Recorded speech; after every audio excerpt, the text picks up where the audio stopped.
Morning, all. All right, I'm going to start off today talking about the Chicago Blackhawks. So, in my continuing look at teams and where they are right now, as free agency's been open a little under a week, Chicago's one of those teams that could actually sign some players if they chose to do so. Their current cap space, $18,928,210. They're above the cap floor, though they don't have to spend the money. I'm guessing that they'll take on a contract or two between now and the start of the season. The depth chart's going to end up looking different. But I wanted to talk about this too because while there's a lot of excitement about the Hall-Foligno deal and picking up Bedard, this team is still not going to be very good in all likelihood. So when we look at really at their depth chart, you can see this team needs to add something. So down the left side, you have Hall, who's a good addition from Boston, right? They paid very little to get him. Reichel, Kurashev. Reichel had a really good run at the end of the season there. Lucas Reichel getting a top six role. I'm in favor of that. Kurashev, Foligno, of course, comes in and signs as before free agency starts.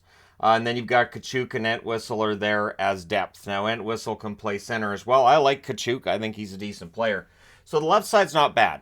And that's the thing. There's a lot of not bad with the team. There's not a lot of this is really good and this could push towards the playoffs on the roster. Now, down the middle, this is where they're going to have to beef things up a bit. Of course, losing Jonathan Toews on the free agent market, you're going to feel that down the middle, even with the addition of Bedard. Because right now, Dickinson then becomes, in all likelihood, the default number 2 center. I don't think that'll be the case on opening night. Gutman came up, played well when he played last year. Donato, free agent signing for them. So the ones in black are the ones that have been added. Blackwell, who can also play the right wing. Cini, who can play the left wing. And Philp. All of these guys added. Now, if you look at the red asterisks, those are the pending UFAs. So down the middle, you have Dickinson, Blackwell, Cini, Philp. I would guess that Dickinson, Blackwell, Cini, if this team is pretty far out of the playoffs at the deadline, these are the guys who are probably going to get moved.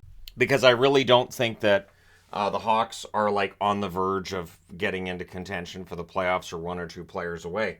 On the right-hand side, you have Athanasiou, who chose to return this year. Tyler Johnson, he's on the last year of his contract.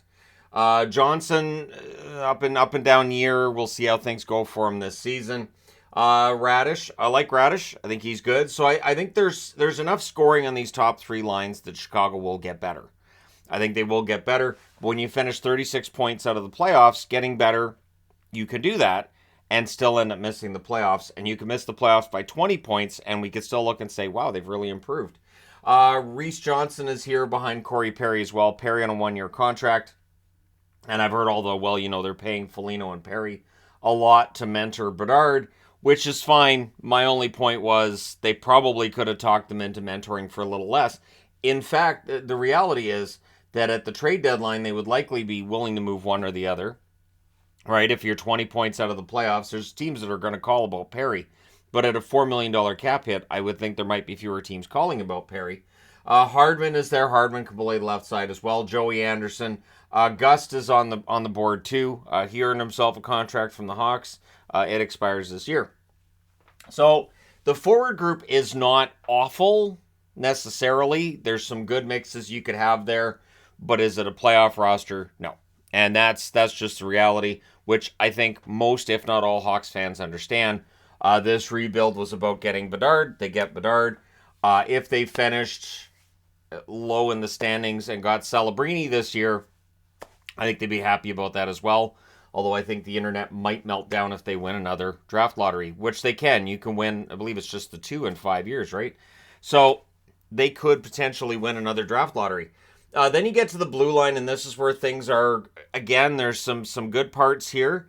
If Korchinski comes in and plays as well as advertised, and everything in juniors would lead us to believe he can, Korchinski could be a big addition for them this year on the blue line. Seth Jones looking to bounce back from a down year. Vlasic and Murphy.